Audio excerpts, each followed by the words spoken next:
Olá, esse é o programa Municípios em Ação. No programa de hoje nós vamos ter a presença de Pessoa Guilherme, que vai estar fazendo um balanço geral sobre a questão da educação na Baixada Fluminense.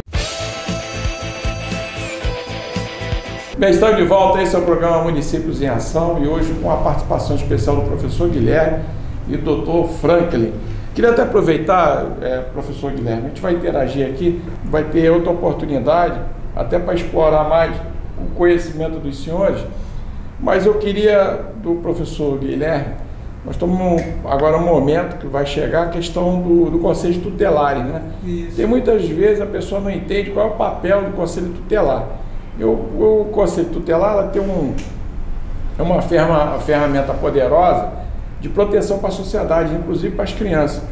Eu queria que você fizesse uma síntese nas suas considerações finais e queria possivelmente convidá-lo para fazer uma pauta.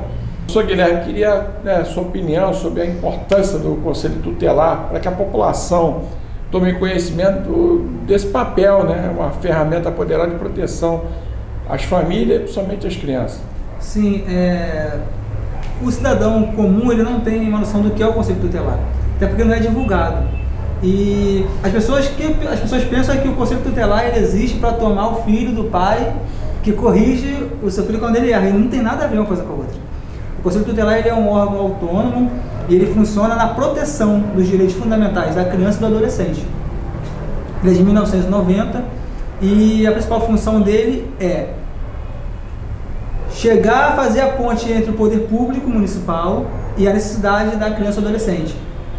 Solicitar, informar a necessidade de políticas públicas para que a criança e o adolescente seja melhor assistido. Por exemplo, é o Conselho Tutelar que vai interferir ou vai intervir quando uma criança precisar estudar e não tiver vaga na escola ou vaga na creche. Essa mãe ou esse pai vai ao Conselho Tutelar, informa isso, o Conselho Tutelar ele vai se mexer, se movimentar para que essa vaga ela seja achada, ela seja encontrada, ela exista para que essa criança e o adolescente não fique fora da escola.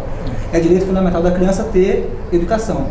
É o Conselho Tutelar que vai ser acionado quando, de repente, por algum motivo, a criança não for atendida no hospital infantil, por exemplo, ou não tiver vaga com um leito no hospital para uma criança. Ele tem essa função de proteger esse direito da saúde da criança. E, principalmente, para fazer uma síntese bem curta aqui, a criança e o adolescente sofrem muita violência no país. Né? Todos os dias, todas as semanas, todos os anos, essa violência tem aumentado. Por exemplo, o número de estupros contra mulheres no Brasil, ele cresce a cada ano. E desses estupros, 80% deles, aproximadamente, são contra criança e adolescente. Caramba. Então é uma coisa alarmante, a pedofilia, cada ano ela tem crescido. E, pasme a gente, né, essa violência ela acontece principalmente em pessoas próximas, né, o vizinho, o tio, o parente. E essa criança, muitas vezes, ela não fala para ninguém. Isso gera um transtorno psicológico na criança, que vai gerar um adulto, de repente, agressivo, um adulto violento, um revoltado. E é muito importante o papel do Conselho Tutelar e ter pessoas preparadas, que sabem o que é o conselho, que sabem o papel do conselheiro e que sabem qual é a função. Porque o que a gente vê hoje é porque a eleição não é divulgada. Infelizmente, a gente tem um grupo de pessoas que se candidatam, os seus amigos votam, porque tem uma quantidade X, né, de conselheiros, 5 conselheiros para cada conselho, então a cada 100 mil habitantes, aconselha-se que o município tenha um conselho tutelar, né, a cada 100 mil habitantes tem que ter um. Né? Então, Belford Roxo, por exemplo, que é a cidade que eu moro, tem 2. Né? Eram para ter 4, né, porque já tem mais de 400 mil habitantes. Mas tem 2, 5 em cada um. Então, Belford Roxo serão eleitos 10 conselheiros. O conselheiro, ele é acionado, por exemplo, como é que funciona? Aconteceu uma situação dentro da família. Aí quem é que entra em contato com vocês ou você? Como é que funciona isso? Então, o conselheiro não faz ronda, ele não é um ostensivo igual a policial militar. O conselheiro é como se fosse o Ministério Público, ele é provocado.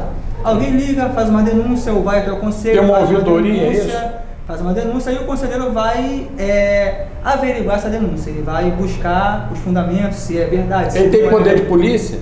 Não tem poder de polícia. não tem poder de prender ninguém, mas geralmente ele vai acompanhado de uma viatura para poder averiguar, pegar o fundamento, se é, se não é, porque também existe muita coisa que atrapalha o trabalho do conselheiro tutelar, né? São as denúncias falsas, às vezes um parente que não gosta do outro parente aí denuncia para poder para dar um susto e não é isso. Mas ele tem poder de polícia. Não tem poder de polícia, que ele não pode prender ninguém. E nem pode, o conselheiro ele não tem poder de tirar a criança do lar de ninguém. Tem investigação, né? Ele solicita o Ministério Público, ele denuncia, ele faz a representação e o Ministério Público, junto com a delegacia do município, é que vai tomar as providências. O conselheiro ele vai abrigar essa criança, que não tem para onde ir no momento, vai buscar um abrigo para essa criança ficar e vai também fiscalizar esses abrigos, se essa criança nesse abrigo ela está tendo o tratamento adequado. Então é um trabalho muito complexo e que precisa de ter pessoas capacitadas para isso, né? Tem eleição agora dia 6 de outubro, é uma eleição nacional onde todo o país vai votar para conselheiro. É importante que o pessoal que vai votar no município, que ele busque saber a história daquele candidato. Se ele já é conselheiro, a história dele no conselho, se ele realmente trabalha, se ele tem um trabalho para mostrar, e quem está chegando, qual é a história dessa pessoa que está chegando, que é candidato, tem que comparar, porque é uma eleição tão importante, ou até mais, do que uma eleição regular, né, que é para vereador, para presidente, para deputado, porque o conselheiro está diretamente com a comunidade, está diretamente com o povo, está diretamente lidando com a violência do dia a dia. Então é uma coisa assim de fundamental importância. Muito obrigado aí pela sua participação e vai voltar aqui para poder detalhar melhor. Chegamos ao final do programa Municípios em Ação. Tenham todos aí uma boa semana. Um abraço, até lá. Tchau.